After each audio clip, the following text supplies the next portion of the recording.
So it's been a while. Hi, this is Kevin.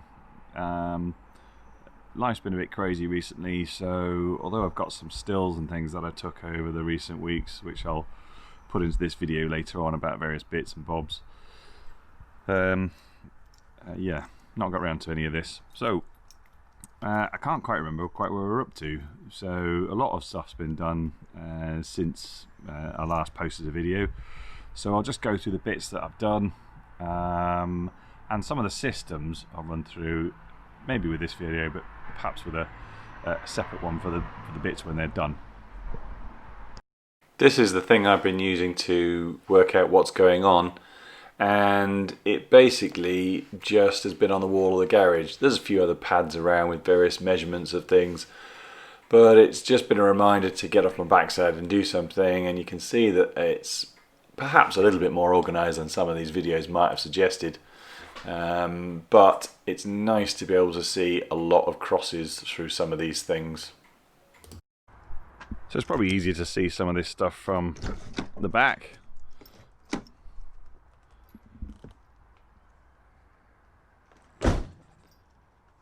So essentially the cupboards at the back here, been cut out to take it, got a gas strut to help lift it up. That's the bar that goes across between the two, so at the table when it goes down into it there's a lip for it to be supported on. You can see that there's exposed wiring at the back of the lights, and I'm a bit concerned that they're going to get damaged as you put things in and out of the cupboard. So as a consequence, I fashioned a protective box that just screws down into the aluminium floor, and I just need to fashion one for the other side. That was a bit of a fiddle, as you might imagine, making that out of a flat piece of aluminium. The table, I'd love to say I made it, but I didn't. It's a marine table with a man-made core with teak coverings, and means that when you sat down it's in about the right sort of place.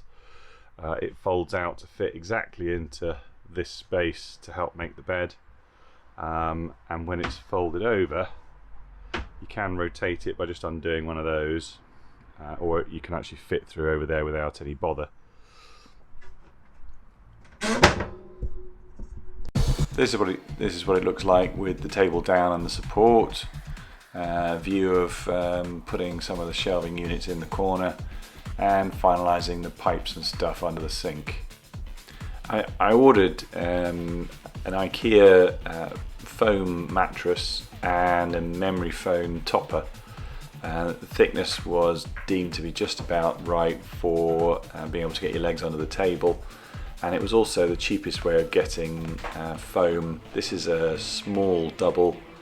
It was a little bit out on the measurements that it was supposed to be, but as you can see in just a bit, if you cut things up, I was able to sort of shuffle some of the bits together to fill in the gaps. So you have to leave it unravelled, I think it was for 72 hours before it's meant to reach its full size, but even then it was a little bit shorter than it was supposed to be, and the width was about right. Same goes for the memory foam topper. This is it lying out to get its maximum size and shape back. What I used to cut up the foam, I got this online. The advice, I mean, it was really good, really easy to use, made really good cuts, and the only thing about it is that the lead was a bit short. But other than that, I can highly recommend it. Do use straight edges. The sides of the foams are not always quite as straight as you think they are. You've generally got to make sensible compromises to try and end up with reasonably square corners to fit in, and here's a picture of partway through the process. You can see that there's a few layers to the mattress, and I cut out the foam to match the underlying foam mattress with the topper to go on top. I trialled a few spray-on adhesives with little test bits of foam, and by far and away this is the one that seemed to go on more easily, hold really well, and after having tried, say, 3 or 4, this is the one that I would recommend. Don't spray on too much though, because it makes any joins a bit thick to lie on, especially the ones I used to formulate the bits together to fill the last hole. The nozzle on the can will let you spray horizontally or vertically, and I just did one layer, going side by side. As I say, don't put too much, otherwise it makes it stiff between the layers. I was originally going to leave the topper as a separate item to bring out to lie on top of the mattress, but it wasn't going to be practical. It was just too bulky to store, so this is what it looks like. The electrics. I sent the lithium battery back to the suppliers, who reset it, supercharged it, etc. And that seems to have resolved it. Everything seems to have been working absolutely fine since then. We'll come back to the shower bit in a moment. So that's how it looks from the inside. Leanne made these blinds. They roll down, there's little leather tags with a clasp to undo them. Seems to work really well. There's a little wooden dowel at the end of them to give them a bit of weight, so they drop and keep down. I made some drawers. Just using the pocket screws. This one is made with a groove, and it slides in and then the end goes on. They're held in with pretty strong magnets, and the one underneath, because it was going to take a lot more weight, that's held in with loads of pocket screws as well, because it's stronger than just a slat. They need cleaning out, obviously.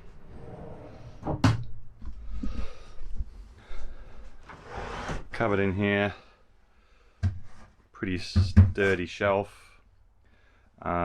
This panel here was just off to connect and test the gas. That's the panel, and it has a gas connector on it, and that's what these connections are. Fridge is in, vent for the heater, and there's actually a drop vent in there too. The fridge seems to work fine now with a big cable running back to the fuse box. It's on this latch now just to keep it vented. The air goes in under here and here, around the sides, and comes out here. These are drilled and then routed, and then on the underside I've glued a fine mesh. In fact, just spotted, it's this stuff. It's for stopping wasps and the like coming through vents in a house. So that's just to stop bits falling down onto the fan and stuff. That's just a domestic paper holder. It glues on, it's pretty strong. This just drills in. It's connected to the 240 circuit from the fuse box, which goes along under here and obviously makes its way through there, actually going through and over the back of the gearbox. That is the on-off valve for the gas, and it's level, so switch that circuitry on and you can see it's empty, and you can't hear it, but I can hear the solenoid going outside for the exit valve from the tank. Just means that whatever happens, we can switch it off from in here without going outside. We'll probably switch it off at night if it's warm and that kind of stuff. just need to put that up somewhere. This is pretty sturdy. The drawers are held in by magnets, one of those super magnets, and held onto a bar that connects between the two metal areas behind the boarding. This Dometic 2-burner and sink, get the template, or if you haven't got the template, take a long time to get it right, because if you don't quite cut it right, it's an absolute pain in the backside.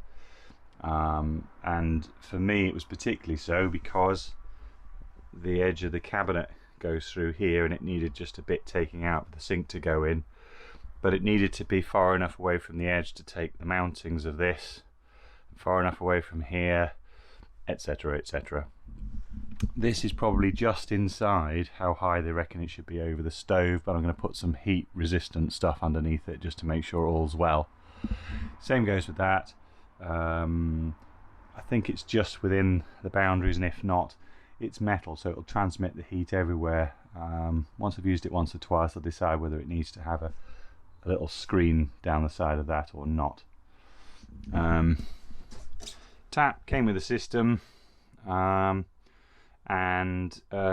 this is actually the tap for the fresh water. Decided to split the water for general usage and washing and so on, and drinking water. So as a consequence, the drinking water is under here. Canister goes there. There's an immersion pump, goes through a filter to take the taste and stuff away. This is all food grade piping, and then it comes through to here, which will then come into there, or if needs be, hold something here. There's an arm, you can shut the valve on and off there, and on the side here is the freshwater pump for this, and that's the sump pump or bilge pump that is there, which takes water from the shower along and to the wastewater tank, which is behind there. You can see it comes to, here's the bilge pump. I don't know if you can see it.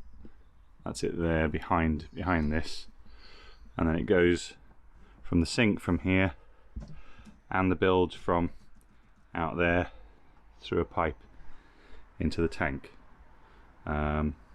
Decided to go for mobile tanks. If that doesn't work out, we'll change it to fixed tanks.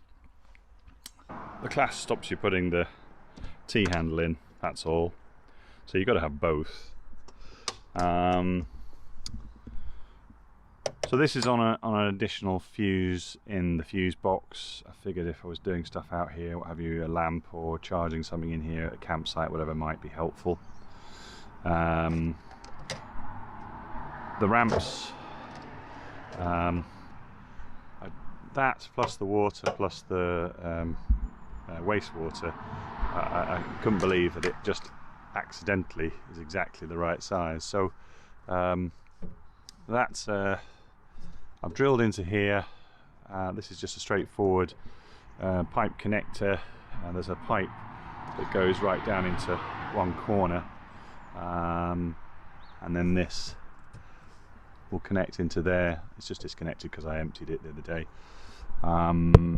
The regulator, you can't quite see, but oh, there it is. Yeah, you can see it at the background there. That's the gas regulator. So obviously the tank's under here, comes up through there. That's the filler point for it, which goes in the hollow behind here back to the tank, and in the same hollow it brings the pipe out for the gas. You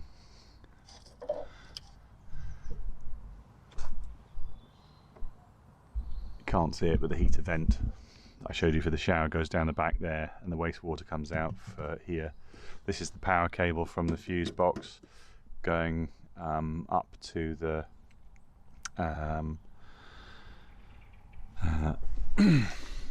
up to the pull-up sockets Just a straightforward toolbox, and the idea is to get a box made underneath here out of aluminium and powder coated for more storage for outside.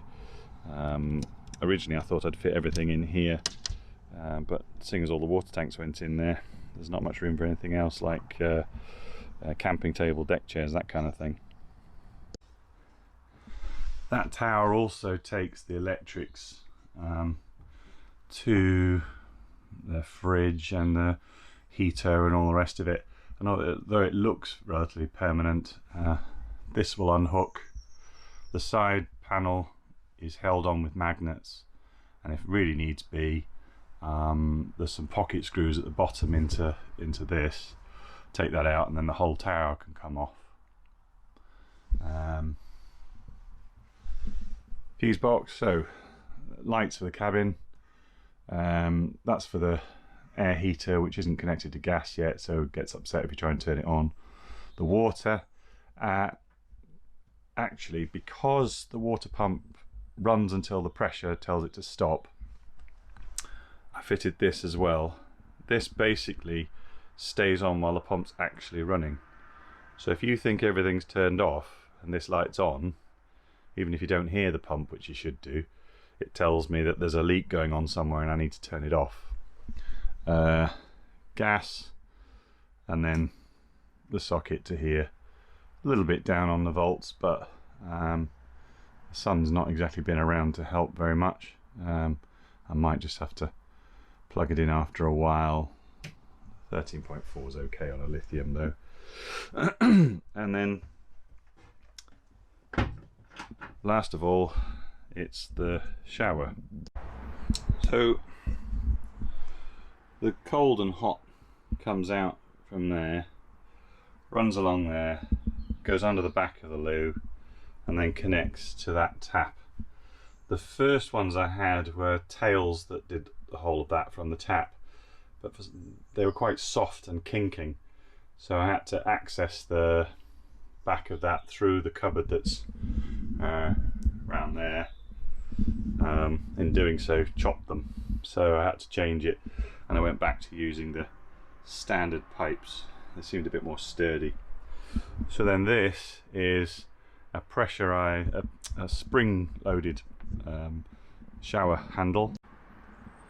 It's actually a bidet attachment, but hey ho. And the advantage of it is that I put quite a long hose on it, so if needs be, you can hose down your boots and stuff before coming back in, or even maybe an outside shower if it ever got to that. I've tried it, it works. The only thing I haven't tried is putting the water heater on.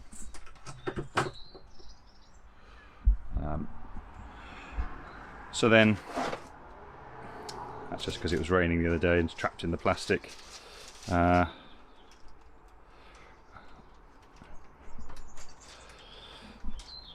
there's the drain for the shower, and it comes through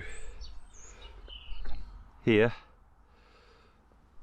It was, of course, exactly where the stabilisation bar for the step was, so I had to move it.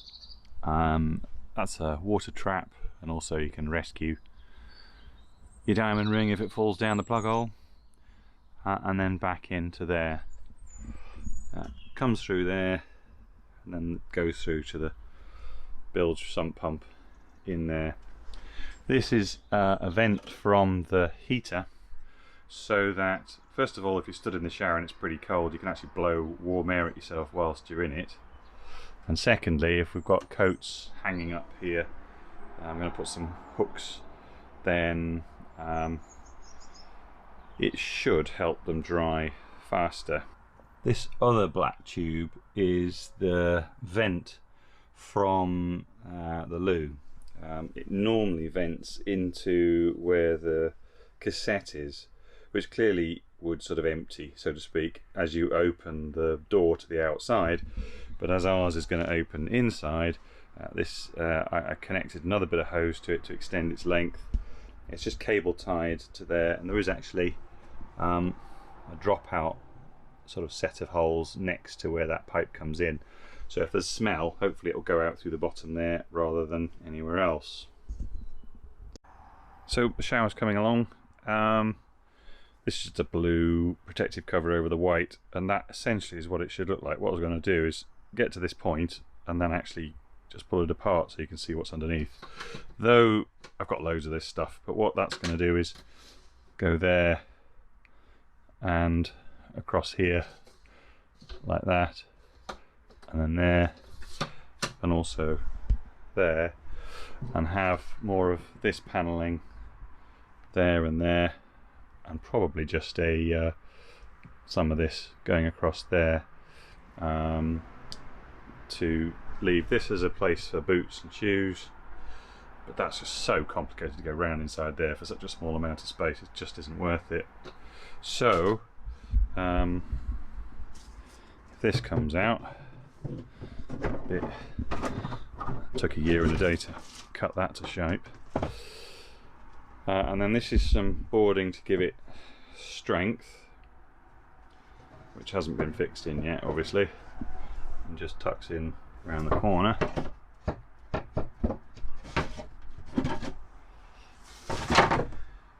And then this is the bilge water, if you like, coming from here. I know it does a bit of a loop, but it was the only way of getting this flush with the base of the van. And then this is the vent tube from the where the cassette is from the loo. You can see it just goes round. And then, as I said before, they're the taps. So there are metal plates I put here over the top of the old access to the tank. So this one and this one I'm going to have to glue in with no nails because it can't fix. The rest of them I've used pocket screws in them all, and that's really strong. It's also the Verdinger ply, which is sort of water resistant. It's not water resistant, but it is designed to be in a damp atmosphere if necessary, and not necessarily go rotting and things. I need to put one bit of support across here to support the underside of this, and other than that, it's pretty much ready to go.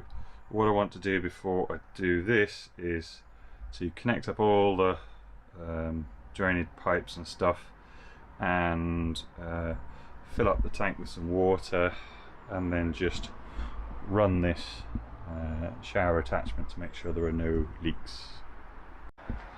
So I stuck the pump switch on, it ran for a while, and you can see that blue light's off. That means the whole water system is pressurized and it's not leaking because it's not losing pressure. So I've opened the tap over there to cold,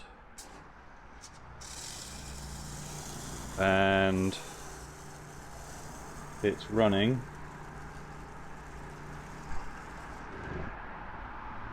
It still isn't leaking. So the next thing is to put some down here.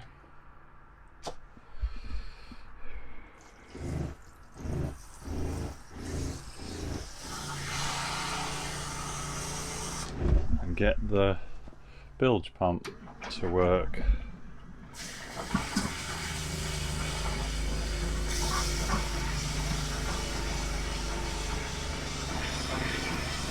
And there's no leaks here.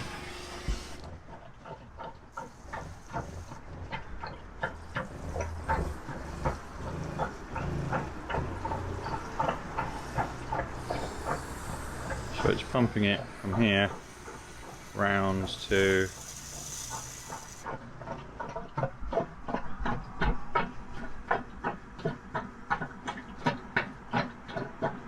clearly it's not going to clear every last drop,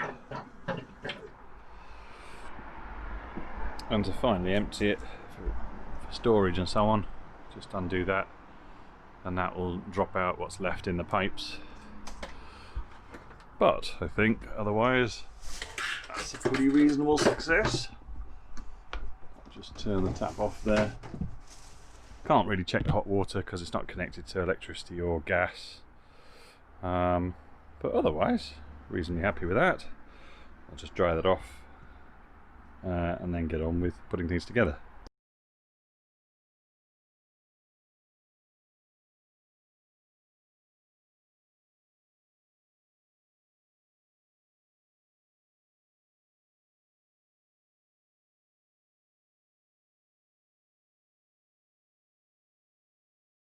So that's it, pretty much finished. It's a little bit tacky in places, but it'll do. It's trying to accommodate some of the bits that I can't move or can't adjust. I used just some more of this paneling to go on the back.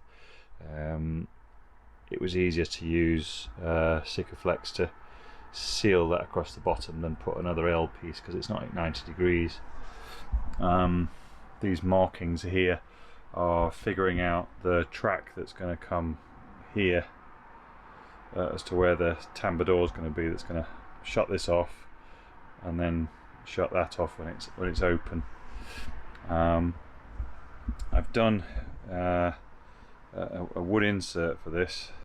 This was some oak block worktop that we had spare over from redoing the utility room, so it's been cut to size, some holes just to allow some drain through in case something gets splashed in that area, particularly when we're coming through. It's got this stuff on it. Maybe give that another coat as well tomorrow.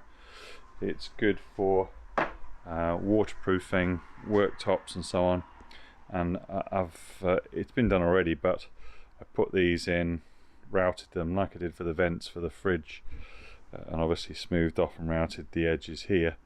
I've got some rubberized almost like anti-slip drawer liner, which I'm going to stick on the underside to cushion against the plastic and also stop it, sliding around too much. Unfortunately, it's got an 8-hour drying time, so I might be able to put another coat on tomorrow. Otherwise, the day after possibly, and then hopefully glue the rubberized stuff on and stick it in there. I don't want to be traipsing in and out, walking on the shower tray. It'll just get wrecked. Tambour door to go here. It's 200 high, so I can cut it down to fit, and it's 60 wide. What with one thing and another, not having opened it for ages, I didn't realise that the trim end piece and the magnetic strip to go on the wall here for it to latch onto weren't in the packaging. So it's maybe even 12 months since I bought it, and I've messaged Magnum Homes and we'll see what they do. Hopefully they'll either let me have the bits that are missing or give it at a real big discount. The latter's not great, but at least it would do. Otherwise I can't fit the damn thing. But anyway, it'll get mucky and scuffed up a bit with boots and things, but I think that'll do.